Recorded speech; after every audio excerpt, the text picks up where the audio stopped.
नमस्कार दोस्तों, मैं राहुल नागपाल और आप देख रहे हैं राहुल लाइव 85। हम लोग हैं गाजीपुर बॉर्डर पर और गाजीपुर बॉर्डर पर आज हमारे साथ हमारे दो पुराने साथी हैं। बातचीत करेंगे और आज 1 जुलाई है।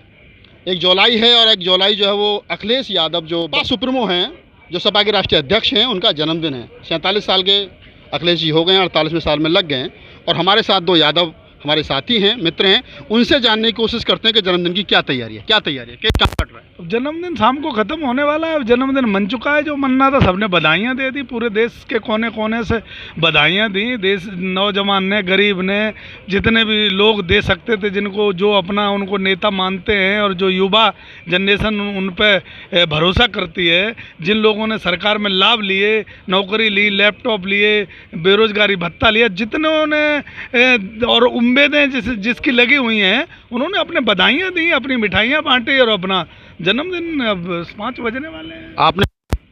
हाँ, क्यों नहीं, हम उत्तर प्रदेश के वासी हैं, बनता है हमारा देना। युवा नेता है देश का और अखिलेश यादव जी का नाम और अखिलेश यादव जी का काम लोग याद करते हैं। क्या शाम की तैयारी क्या, वही केक काटना था, काट लिया।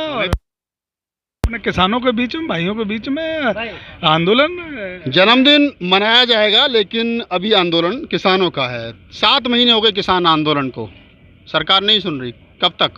सरकार की मजबूरी है ना सुनना, क्योंकि सरकार इस समय पूंजीपतियों के हाथ में गिरवी रखी हुई है।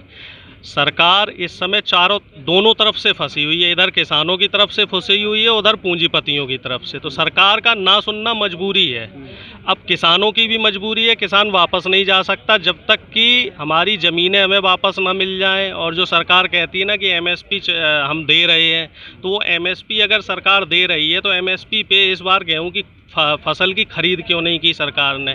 तो सरकार हमेशा दोगली बातें करती है, कहती कुछ और है, करती कुछ और है। और कल भी आपने देखा यहाँ आके बीजेपी के लोगों ने उत्पात मचाया किस तरीके से किसानों के बीच में। यहाँ मीडिया तो कह रहा है कि किसानों ने पथराव किया बीजेपी के लोगों पर। भाई, बीजेपी के लोग यहाँ आए, किसान कहीं नहीं गए, बीजेपी के लोग यहाँ आए और आके उन्होंने यहाँ बदतमीजी करी किसानों के साथ।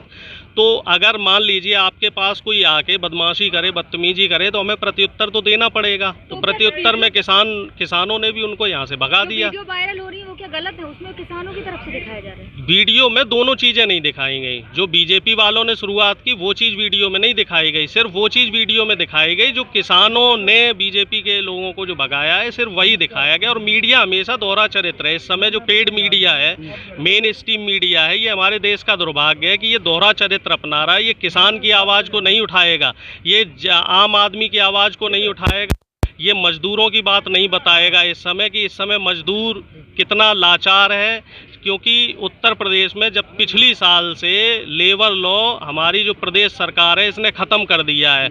और इस लेबर लॉ के ख़त्म होने से क्या हुआ है कि जो आम आदमी है, मजदूर वर्ग है, इसके ऊपर दोहरी मार पड़ी है। पहली मार पड़ी है कि उसकी तनख्वाह कम हो गई है और उसे 8 घंटे की बजाय 12 घंटे काम करना पड़ रहा है। और दूसरी मार पड़ी है पिछली साल से लेके अब तक जो महंगाई बढ़ी है, जो डीजल पेट्रोल के दाम बढ़े हैं, जो घरेलू खाने पीने की चीज़ें उसके दाम बढ़े हैं, जो गैस सिलेंडर के दाम बढ़े हैं। तो इससे मजदूर भी इस समय परेशान है, किसान भी इस समय परेशान है और आम आदमी इससे बिल्कुल त्रस्त हो रखा है। सॉल्यूशन क्या है? समाधान सिर्फ एक है, सरकार को बदलना। जब तक ये पूंजीवादी सरकार नहीं बदलेगी तब तक इस समस्या का हल नहीं निकलेगा। साहब 4 साल हैं अभी सरकार, अभी 4 साल तो झेलनी पड़ेगी। नहीं, पहले उत्तर प्रदेश में सरकार बदलेंगे, फिर केंद्र में बदलेंगे। धीरे धीरे ही परिवर्तन होता है, एक एक बूंद करके ही घड़ा भरता है। अब एकदम से तो आप 24 के लिए हम इंतज़ार नहीं कर सकते। बंगाल में आपने देखा कि बंगाल में भी तो जो कह रहे थे ना बीजेपी कि हम वहाँ सरकार बनाएंगे और वहाँ भी वो 100 से नीचे रह गए। तो इसी तरीके से अब उत्तर प्रदेश में होगा, जब किसान, मजदूर और आम आदमी जो इस प्रदेश का 80% से जो आबादी है, ये इनके खिलाफ जब वोटिंग करेगी, इनको जो अभी सत्ता का गुरूर है, इस गुरूर को ये धीरे धीरे किसान और मजदूर मिलके इनके गुरूर को तोड़ेंगे। घमंड तो रावण का नहीं चला, ये तो खैर आम आदमी है, ये भी हम लोगों की तरह हाड़ मास। उत्तर प्रदेश में किसको समर्थन करेगा किसान? उत्तर प्रदेश में किसान उसको समर्थन करेगा जो किसान की बात को मजबूती से रखेगा। और एक चीज़ आप सुनिश्चित कर लीजिए कि बीजेपी किसानों के हक में नहीं है, तो किसान इस समय बीजेपी का विरोध करेगा। और जब चुनाव नज़दीक आएगा और ये देखा जाएगा कि भाई कौन इस समय किसानों के हक की बात मजबूती से रख रहा है, सारे किसान भाई, सारे मजदूर भाई, सारा आम आदमी उसी को समर्थन करेगा और उसी को सत्ता में लाएगा। मुद्दा क्या केवल किसान है?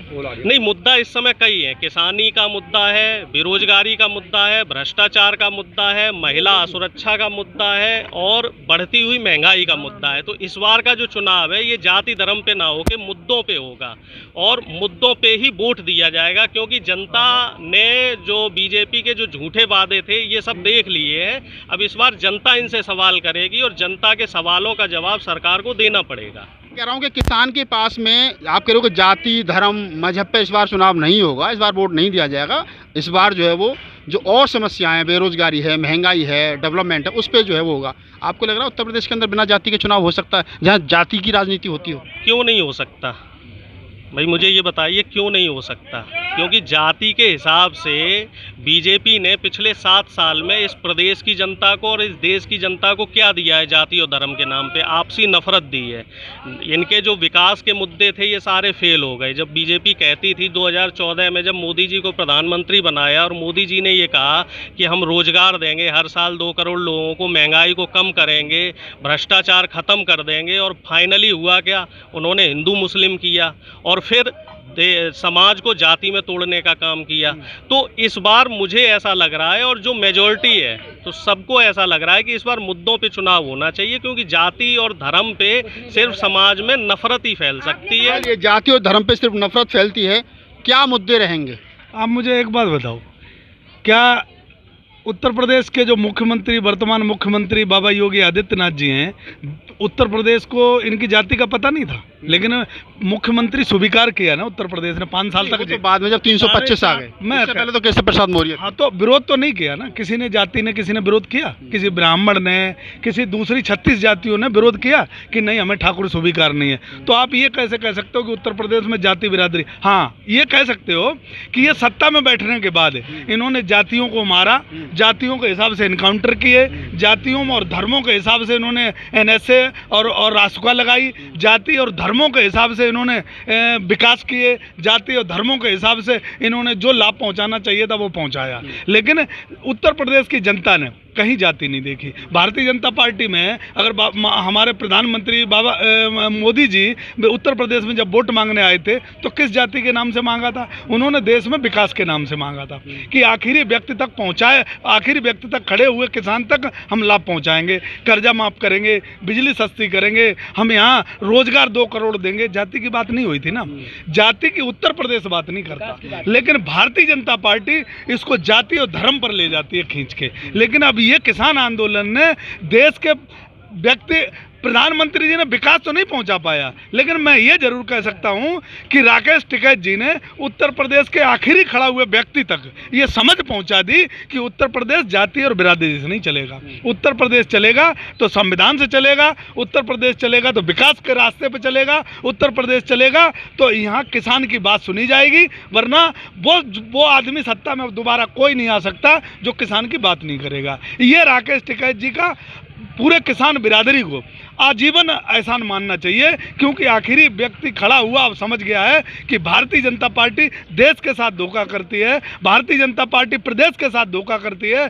भारतीय जनता पार्टी देश के, उत्तर प्रदेश के जो युवा शक्ति है, जो देश को अपने हाथ में लेना चाहता है, उसके साथ धोखा करती है। भारतीय जनता पार्टी आज धोखे में रख के और हमारा वोट लूटा है, वो भी एक बहुत बड़ा क्राइम है अगर संविधान के हिसाब से देखा जाए तो। चलिए, तो आप किसान हैं और मैंने उनसे जिस प्रकार से पूछा, उन्होंने सारे सवालों का बेबाकी से जवाब दिया। उन्होंने बताया कि राकेश टिकैत ने उत्तर प्रदेश नहीं पूरे मुल्क के आखिरी पंक्ति के आखिरी व्यक्ति तक को आंदोलित कर दिया और आज वो अपने अधिकारों के लिए लड़ रहा है। मैं राहुल नागपाल, कैमरामैन CL बोध के साथ, गाजीपुर।